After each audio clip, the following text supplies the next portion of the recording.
Hello everyone, good morning. তোমাদের সকলকে স্বাগত মনিকা ঝুলি ব্লগে।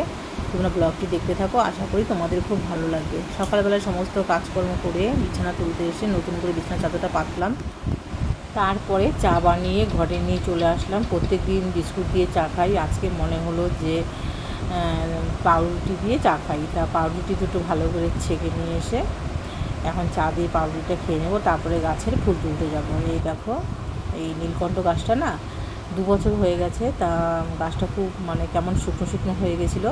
তা বৃষ্টির জল পেয়ে দেখো গাছটা এত সুন্দর হয়েছে, আর দেখো কত ফুল ফুটেছে। তাও তো প্রত্যেকবার আরও বেশি ফুল ফোটে, এবার অনেকটা কম ফুটেছে। তা যেহেতু গাছটা একটু কমজোরি হয়ে গেছে, আর এখানে দেখো ফুলগুলো, নীলকণ্ঠ ফুলগুলো পাপড়িগুলো অনেক বড় বড়।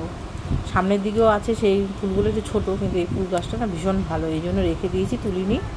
আর গাছটা দেখো নতুন করে অনেক ডালপালা ছেড়েছে, আর রোদের আলো পড়েছে গাছটায়, আর গাছটা কত সুন্দর লাগছে দেখতে,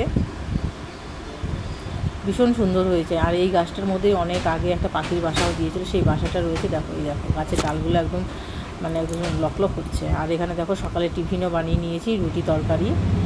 আর এখন এই টিফিনটা খেয়ে নেবো সকালে। তারপরে দেখো অনেক দিন বাদে কত সুন্দর রোদ উঠেছে, একদম ঝলমল করছে। এতদিন তো 5-6 দিন ধরে টানা বৃষ্টি হয়েছিল, আর আজকে ভীষণ সুন্দর রোদ উঠেছে। তারপর রান্নাঘরে চলে আসলাম, বাজার থেকে কাতলা মাছ নিয়ে এসেছি।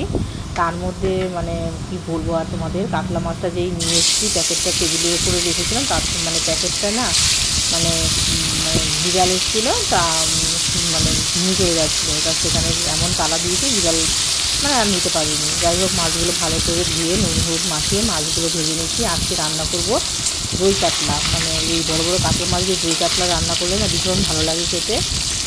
আর এখন সব মাছগুলো ভেজে নিচ্ছি।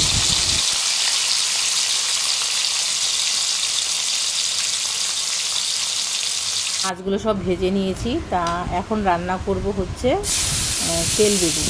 তা কাতলা মাছের অনেকটা তেল দিয়েছে, মাছের সাথেই দিয়েছে। তা ভাবছি যে আজকে তেল বেগুন রান্না করি, অনেক দিন খাওয়া হয় না তেল বেগুন। তা ভাবছি এর মধ্যে ছোটো ছোটো করে আলু কেটে আগে ভেজে দিচ্ছি। এই দেখো একদম ছোটো ছোটো করে দিয়েছি, নুন হলুদ দিয়ে ভালো করে ভেজে নেব। আর এর মধ্যে বেগুন, পেঁয়াজ, টমেটো, লঙ্কা আর সামান্য একটু লঙ্কার গুঁড়ো দিয়ে ভালো করে তেল বেগুনের রেসিপিটা তোমাদের সাথে শেয়ার করছি। আর নামানোর আগে ধনেপাতাও দেবো। এই দেখো এখানে একটু পেঁয়াজের আলুগুলো আর নামাইনি, কেননা বারবার ওই অল্প একটু আলু নামাবো আবার দেবো, তাই জন্য সাইড করে নিয়ে পেঁয়াজগুলো দিয়ে দিলাম। এখন ভালো করে আলু আর পেঁয়াজটা ভেজে নেব। ভালো করে ভাজা হয়ে গেলে এর মধ্যে দেখো বেগুনগুলো দিয়ে দিলাম, আর টমেটো দিয়ে দিয়েছি। এবার ভালো করে একদম সুন্দর করে ভেজে নিলাম, এই আলু, বেগুন, তারপরে টমেটো আর পেঁয়াজ। আর এখানে দেখো তেলটাও দিয়ে দিয়েছি মাছের। আর এই তেলের সাথে না অনেকে ডিমও ছিল, ওটা ডিমটা আর দিইনি, কেন ডিমটা দিলে না ডিমের আবার টেস্টটা অন্যরকম লাগবে। এর জন্য ডিমটা নামিয়ে রেখেছি, তারপরে তেলটাই দিয়েছি। এই দেখো এখন ভালো করে ভেজে নিচ্ছি।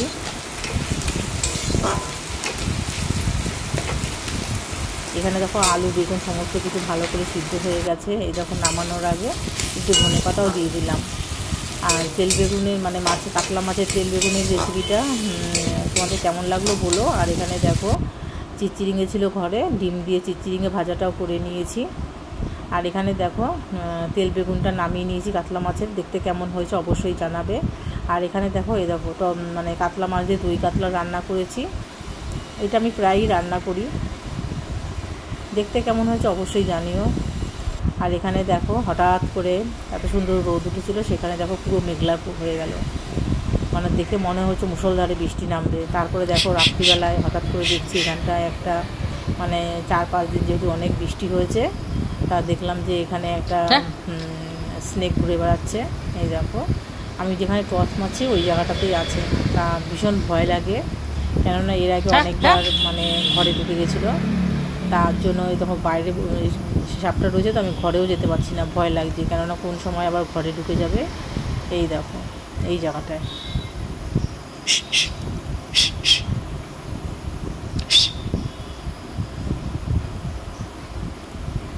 এই যে সাপটা।